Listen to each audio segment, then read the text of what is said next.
Hello, I'm Jyoti Mishra, a PhD scholar from the Department of Humanities and Social Sciences, IIT Madras. Today, the paper I would be presenting is titled Popular Geopolitics and Hollywood Biblical Epics in Post 9/11 America, Interrogating American Propaganda in Exodus, Gods and Kings. In this paper, I would be interrogating contemporary Hollywood biblical epics with special focus on Exodus, Gods and Kings, and analyze the text as a popular cultural artifact refracting a post 9/11 and war on terror world. I would be utilizing insights from popular geopolitics to critique the ideological agenda of the film and question the film as a potential vehicle for American propaganda. Some of the ideas that I would be discussing in this paper would be popular film or Hollywood film and its potential as a vehicle for propagating American ideological agenda, how films can be used to legitimate co-constitute geopolitical actions, and how when we use religious and sacred material in popular cinema, the film it accesses greater influential power. Now, Hollywood biblical epics. What are epic films? Epic films are spectacular films set in the ancient and medieval past. They deal with Christianity related material, for example, retelling events from the Old Testament or stories centered around Jesus Christ, and they showcase a secular fascination with religious and sacred matters. This film, Exodus, retells the story of the exodus of the Jews from ancient Egypt from the Old Testament in the Bible. The religious and the sacred is used here for propagating contemporary political and ideological agendas. Now, what is post 9/11 American popular cinema? These kind of cinema, it projects the narrative through the prism of 9/11 and the war on terror. Post the 9/11 attacks on America, it was a time of great upheaval. It was a time of national trauma. It initiated the global war on terror led by the George Bush administration. Post 9/11, American populace needed heroic figures to assuage their fears, their anxieties, and they needed heroes who will defend the homeland against attacks and invasion. Hollywood obliged, and these Hollywood heroes, these cinematic heroes, became projections of collective national strength.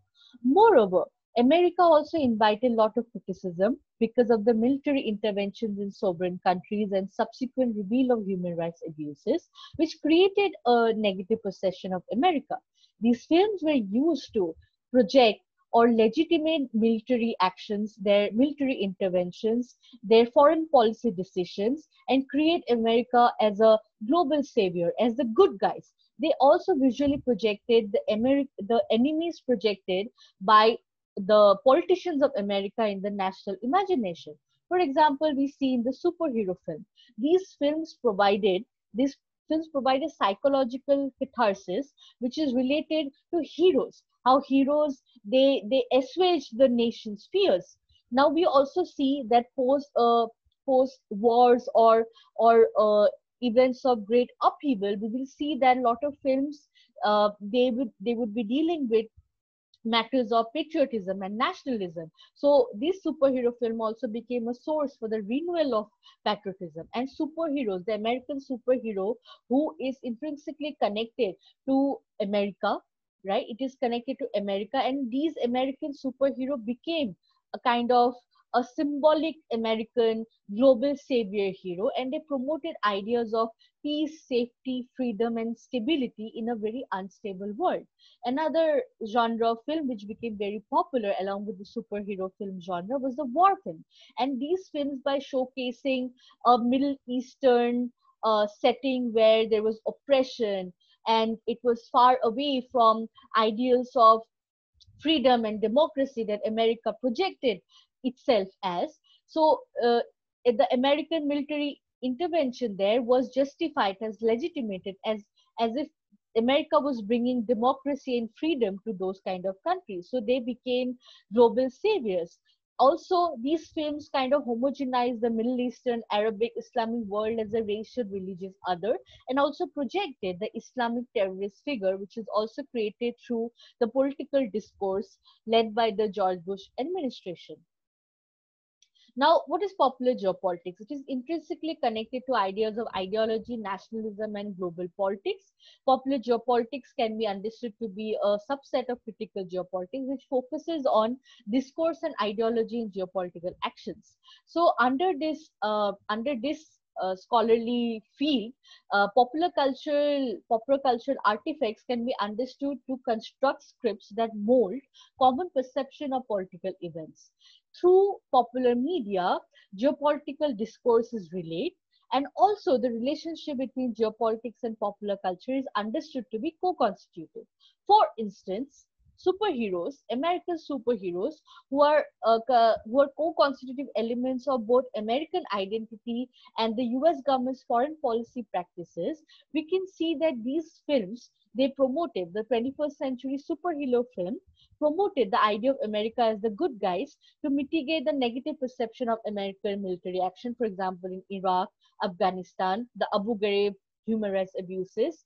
It kind of it kind of legitimated American action as necessary as they were fighting global terrorism and the terrorist figure who threatened the world. It promoted America and the American soldier or the cinematic hero as a savior. And it also promoted ideas of American exceptionalism to a global multicultural audience. Now, American exceptionalism, the ideology of American exceptionalism, it is intrinsically connected to religion and Christianity because the entire root and the foundation of America is Christian. It refers to the idea that United Nation is distinct or exceptional from other countries. It is a political doctrine as well as a regulatory fantasy that is just constructed that enable US citizens to define, support, and defend the US national identity. According to this ideology, America, America self-portrayed itself as a savior nation of the world, and this portrayal was considered to be anointed by the Christian God. Now, Nayak observes, while critiquing the political rhetoric of George Bush and his administration, that the rhetoric of the US acting as a Christian savior of Americans and the world, it masks the real intention to demonize those who oppose George Bush and his vision of the world. Now, when we come and analyze this film, Exodus, right, it utilizes material from Christianity, and hence it has a great influential power not only in a Christian dominated America, but also to the entire world. It used religion, it used sacred material to make it more influential. Now, this film, if we look at it as American propaganda, we see that uh, it can be compared to Cecil B. DeMille's previous 1956 retelling of the story of Exodus in the film The Ten Commandments, where DeMille explicitly conflated the enslaved Jews and the nation of Israel to America and the tyrannical Egyptians to the communist USSR during the heights of the US-USSR Cold War. So here, this religious biblical material was used in an ideological cultural war between these two countries. Now, when we come to this film, we see that Moses becomes a Christ type of figure who values freedom, who values a democratic environment, and thus becomes an American hero. Why? Because America is connected in its national projection with ideas of freedom. The president of the United States is called the president of the free world. So freedom becomes a part of its national and international projection. So hence, Moses as a Christ type of figure becomes an American hero. Here also the tyrannical authoritarian Pharaoh becomes is conflated with the projected enemies of America. So who are these enemies of America? Post-war on terror, George Bush-led administration, it talked about the axis of evil. So Iraq, Iran, and North Korea, which were and are authoritarian countries, they were considered to be the antithesis of a democratic America. The idea of the Islamic terrorist figure who was a authoritarian fundamentalist figure who wanted to impose a very narrow way of looking at the world on a democratic world, also it kind of also could be related to the tyrannical authoritarian figure. In this way, by showing Moses as a good hero, and showing tyranny and authoritarianism as bad. The dichotomy of good and evil was projected, and the American hero and the American ethos of democracy and freedom was propagated, and America was shown as the good guys, right? As a savior figure, as how they fought against tyrannical practices. Now, if we present a subversive reading, we can see that there was a dialogue between Moses and Ramesses, where Ramesses, called the Jewish slaves as animals, as if they do not deserve the same rights. And Moses said that they should be treated as Egyptians; they should have the same rights. Otherwise, you should set them free. And Ramesses says that there are economic reasons for not abolishing slavery. This could be totally related to the history of slavery in America, where the black people who were the slaves were also considered to be animals and uncivilized, and the non-abolitionist world, American politicians and the American populace did not want to let go of slavery, because especially the agrarian American South depended on slavery for its huge plantations. So here, if we look at it as an allegory of racial relation,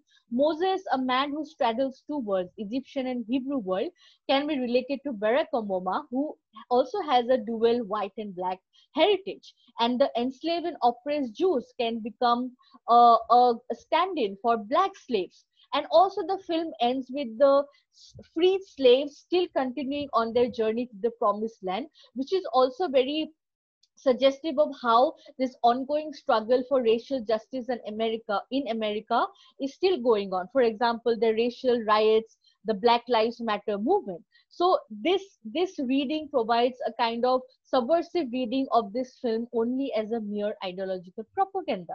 So in conclusion, we can see that this film is a multi-layered film, and the multiple readings can illustrate the text capacity for establishing, asserting, and contesting dominant and hegemonic American supremacist ideologies.